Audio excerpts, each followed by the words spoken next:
Buenos días, mi nombre es Daniel Díaz y soy estudiante de la Universidad Bicentenaria de Aragua, Facultad de Ciencias Jurídicas y Políticas, Escuela de Derecho, y hoy les he venido a explicar sobre los delitos de estafa y apropiación indebida habituados en nuestro Código Penal venezolano. Es relevante realizar este video explicativo debido a que los estudiantes de Derecho, incluso algunos abogados penalistas, no tienen mucho dominio sobre los conceptos y o características y cómo trabajar con los delitos de estafa y de apropiación indebida para garantizar una buena defensa. Por otra parte, las personas a ciencia cierta puede que tengan una noción o simplemente han escuchado sobre ellos, pero hoy serán aclaradas y despejadas todas estas dudas que puedan surgir a la hora de estar en presencia de alguno de estos delitos.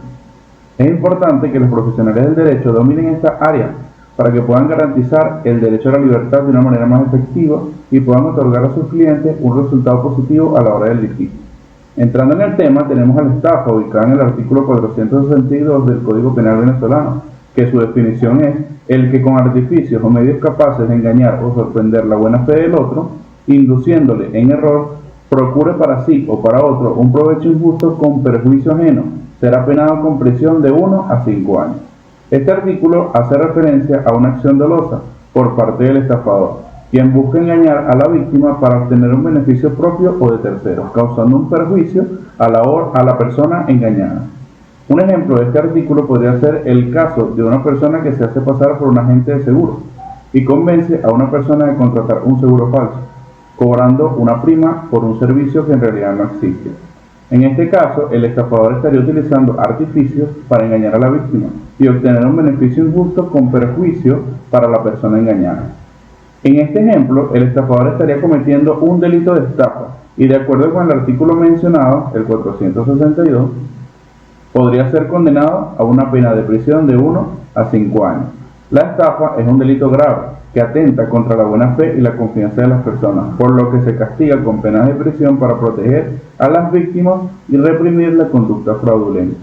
La estafa tiene 3 sistemas legislativos: el casuístico del Código Penal francés originado en 1893, el conceptual o genérico acogido por los códigos penales italianos de 1889-1890 y el mixto, que este es el que sigue nuestro Código Penal venezolano actualmente vigente. Volviendo al tema, existe una palabra que destaca en la estafa, que es el artificio. Y si la analizamos, podríamos decir que el artificio es una herramienta utilizada para engañar a través de la creación de falsas apariencias que generen una percepción errónea de la víctima. Estas falsas apariencias pueden manifestarse de manera positiva, como por ejemplo en el caso de un vendedor que exagera las cualidades de un producto para convencer a un cliente de su calidad, o de manera negativa, como cuando una persona simula estar enferma para obtener beneficios.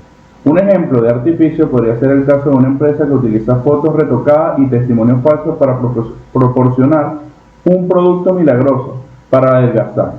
A través de estas falsas apariencias, la empresa logra engañar a los consumidores y generarles expectativas falsas sobre los resultados del producto.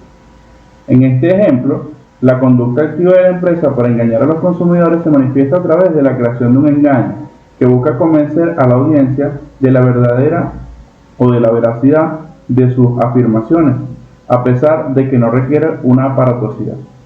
Este artificio cumple con el objetivo de generar un engaño basado en falsas apariencias materiales. Ya aclarado el artificio, tenemos también el error por parte de la víctima. La estafa no puede llevarse a cabo sin la existencia de un error por parte de la víctima, ya que el error es una falsa representación de la realidad que resulta de la dicción engañosa. Esta falsa representación conduce a la disposición patrimonial perjudicial para la víctima. El artificio utilizado por el estafador debe ser el causante del error de la víctima y, a su vez, este error debe ser la causa de la disposición patrimonial que beneficia al estafador. Si no se cumple esta sucesión de nexos causales, no se puede considerar que se haya efectuado una estafa. Un ejemplo de esto es el caso de que alguien distrae a un cajero de un banco para apoderarse del dinero.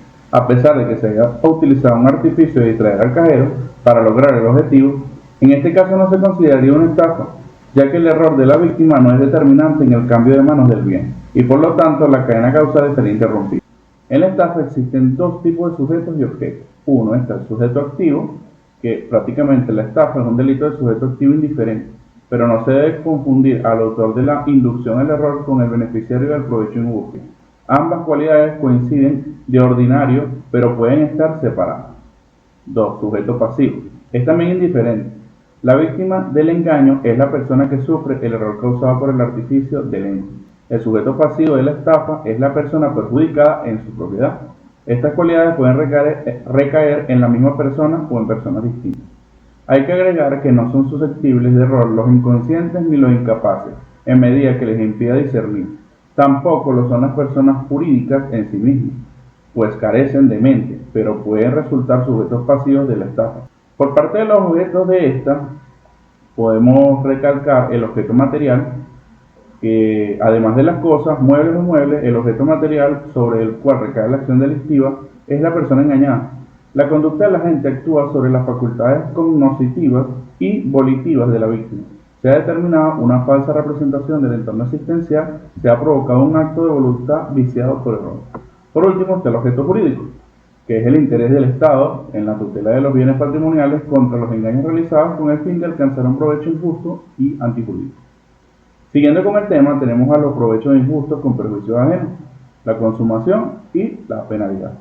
Primeramente, el provecho injusto es cualquier beneficio económico o moral que el sujeto activo deriva de su conducta, para sí o para otro, sin tener motivo legítimo para ello. Por lo tanto, no hay estafa cuando el acreedor logra, mediante artificios, que el deudor le entregue lo que le debe. El perjuicio ajeno es el daño económico jurídicamente apreciable y correlativo al provecho obtenido causado a otro. Cuando los resultados del provecho injusto con perjuicio ajeno son varios y están regidos por la misma resolución delictiva, previa a la estafa es continuada tal como lo establece el artículo 99 del Código Penal. La culpabilidad en la estafa es mencionado un delito doloso. El agente ha de obrar con la voluntad consciente, o sea, la intención de inducir a alguno o algunos en error por medio de artificios o engaños, con el fin de lograr para sí o para un tercero un provecho económico o moral injusto y perjudicial para el sujeto pasivo. Ya finalizamos la estafa simple. Ahora, en el mismo artículo 462 se encuentra la estafa agravada. Según la primera parte del artículo 462 del Código Penal, la pena de prisión será de 2 a 6 años si el delito se ha cometido 1. En detrimento de una administración pública, de una entidad autónoma en que tenga interés el Estado o de un instituto de asistencia social. El fundamento de esta agravante radica en que la estafa ha vulnerado un interés colectivo cuando se estafa la administración pública o un ente autónomo estatal. Se perjudica a toda la comunidad en tanto en cuanto merman los recursos económicos destinados a satisfacer necesidades sociales. Si la estafa se comete contra un instituto de asistencia social público o privado, se toma en cuenta para agravar la pena la función colectiva que cumple tal institución en favor de los desvalidos. 2. Infundiendo en la persona ofendida el temor de un peligro imaginario o el erróneo convencimiento de que debe ejecutar una orden de autoridad. En este caso, el fundamento del agravante está en la peculiaridad y gravedad y eficacia del medio usado por el agente. Luego están las agravantes específicas en el último apartado del artículo 462 que establece lo siguiente. El que cometiere el delito previsto en este artículo, utilizando como medio de engaño un documento público falsificado o alterado o emitiendo un cheque sin provisión de fondos, incurrirá en la pena correspondiente aumentada de una sexta a una tercera parte. La estafa absorbe la falsificación o alteración de documentos públicos. En efecto, la estafa se agrava específicamente porque se comete mediante un documento público falsificado o alterado. No hay concurso real de delito. Aparte de la estafa, existen otros fraudes ubicados en los artículos 464 y 465 del Código Penal vigente, que establece que, en los casos que se enumeran a continuación, se aplicarán las penas siguientes. 1. Prisión de 1 a 5 años a quien, habiendo vendido un inmueble por documento privado o autenticado y recibido el precio del negocio o parte del mismo, lo gravare en favor de otra persona, sin el expreso consentimiento del comprador o sin garantizar a éste el pleno cumplimiento del contrato celebrado. 2. Prisión de 1 a 4 años a quien defraudare a otro promoviendo una sociedad por acciones en que se hagan afirmaciones falsas sobre el capital de la compañía o se oculten fraudulentamente hechos relativos a ella.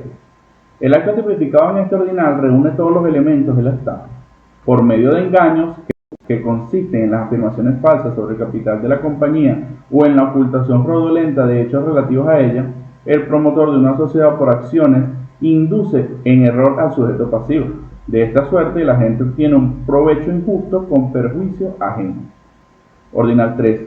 Prisión de 6 meses a 2 años a quien para obtener algún provecho sustrajere, ocultare o inutilizare en todo o en parte un expediente o documento con perjuicio de otro.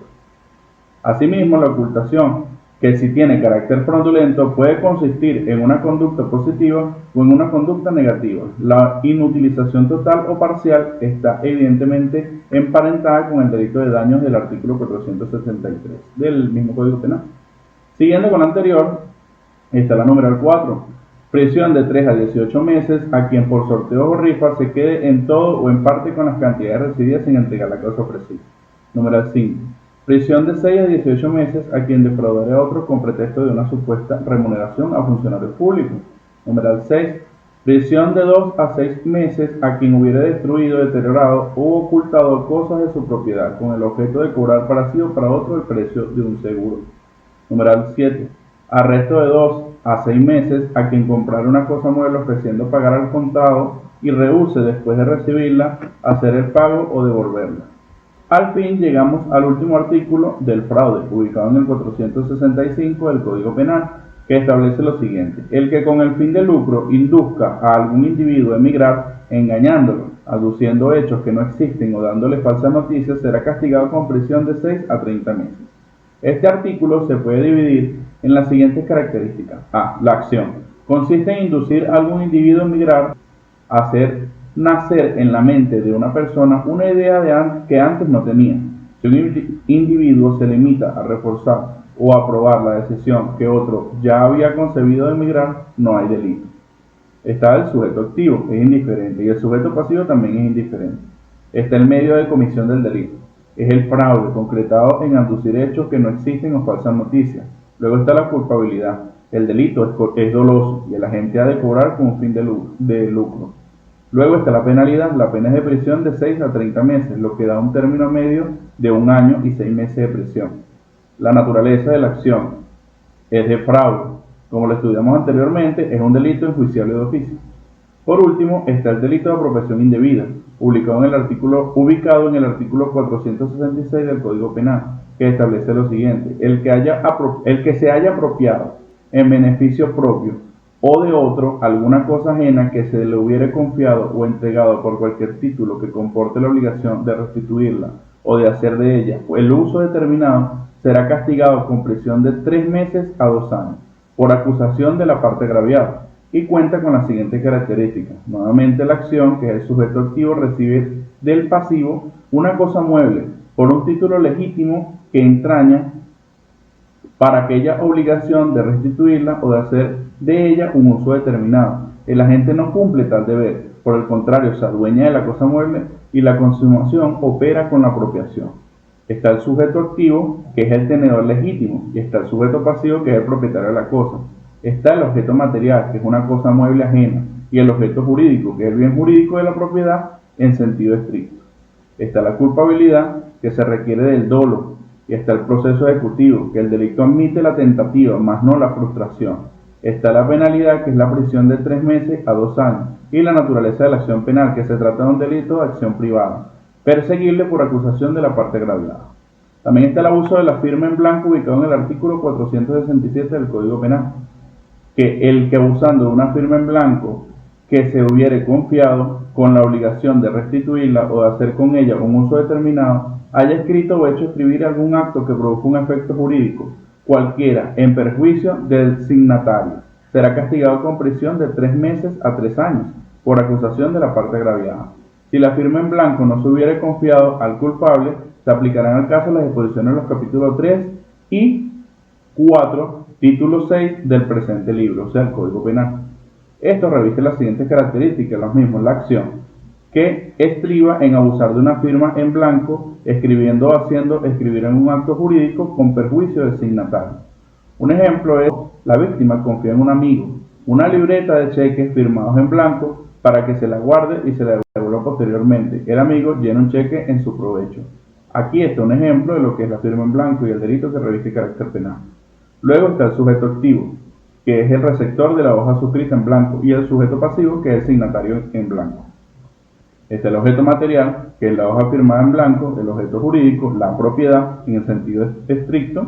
Está la culpabilidad, que es el menester del dolo, y está la consumación, que es el delito que se perfecciona con el uso del documento. Es concebible la tentativa, pero no la frustración. Luego está la penalidad, que es la prisión de 3 meses a 3 años. Y por último, la naturaleza de acción penal, que el delito es de acción privada e enjuiciable por acusación de la parte agraviada. Luego está la apropiación indebida calificada, ubicada en el artículo 468 del Código Penal. Cuando el delito previsto en los artículos precedentes se hubiere cometido sobre objetos confiados o depositados en razón de la profesión, industria, comercio, negocio, funciones o servicio del depositario, o cuando sean por casualidad del depósito necesario, la pena de prisión será por tiempo de 1 a 5 años y el enjuiciamiento se seguirá de oficio. El fundamento del calificante radica en la infracción del deber de hacer honor a la particular confianza puesta en el agente o de la especial obligación de rectitud derivada de la entrega de la cosa como consecuencia de una necesidad imperiosa e imprevista. Por eso, la apropiación indebida calificada acarrea mayor pena que la simple. Además, la apropiación indebida calificada es un delito de acción pública, a diferencia de la simple. Un ejemplo puede ser una persona que entrega a su abogado 100.000 bolívares para finiquitar una transacción y el abogado se adueña de tal suma. En este caso hay apropiación indebida calificada, aunque el sujeto pasivo ha podido elegir escoger o no un abogado honrado. Luego tenemos a las apropiaciones indebidas menores, ubicadas en el artículo 469 del Código Penal. Establece lo siguiente: por acusación de la parte agraviada será castigado con prisión de 15 días a 4 meses o multa de 25 unidades tributarias a 500 unidades tributarias. A lo siguiente: numeral 1. El que encontrándose una cosa perdida se adueñe de ella sin ajustarse a las prescripciones de la ley, en los casos correspondientes. 2. El que hallado un tesoro se apropie con perjuicio del dueño del fondo más de lo que le corresponde por la ley. 3. El que se apropie de una cosa ajena que se hubiere sido a su poder por consecuencia de un error o de caso fortuito. Ok. Aquí, en este ordinal, el número 3, se desenvuelven dos vertientes, que es el error y el caso fortuito. Podemos decir que el error, como es obvio, ha de tratarse de un error espontáneo, y el caso fortuito son las fuerzas naturales que se desplazan hacia la cosa en el ámbito de custodia de su propietario. Solamente el dolo satisface la culpabilidad de estas 3 apropiaciones indebidas menores. El error esencial, incluso al vencible, excluye la culpabilidad típica. Por último, y para finalizar, está el peculado. Este delito tiene su fundamento legal en el artículo 194 del Código Penal de Venezuela. El peculado se puede definir como la sustracción de caudales de erario público, hecha por las mismas personas que lo manejan. Así se puede observar que el sujeto activo es determinado, ya que debe ser cometido únicamente por un funcionario público, a consecuencia de las funciones que ejerza, tenga a su cargo la recaudación, custodia o administración de fondos o bienes muebles públicos. Por su parte, el sujeto pasivo viene a ser la administración pública. Es importante destacar que el medio de comisión del peculado puede ser cualquiera que resulte apropiado al funcionario público para sustraer el dinero o los objetos muebles pertenecientes a la nación o a un estado, municipio, o apropiarse de aquel o de estos. Y este delito se consuma en el momento mismo en el que el sujeto decide usar el dinero o las cosas muebles como si fueran suyos. Bueno, eso es todo. Espero que le den un me gusta a este video y lo compartan y dejen su comentario en la cajita de comentarios. Gracias y que tengan buenas tardes.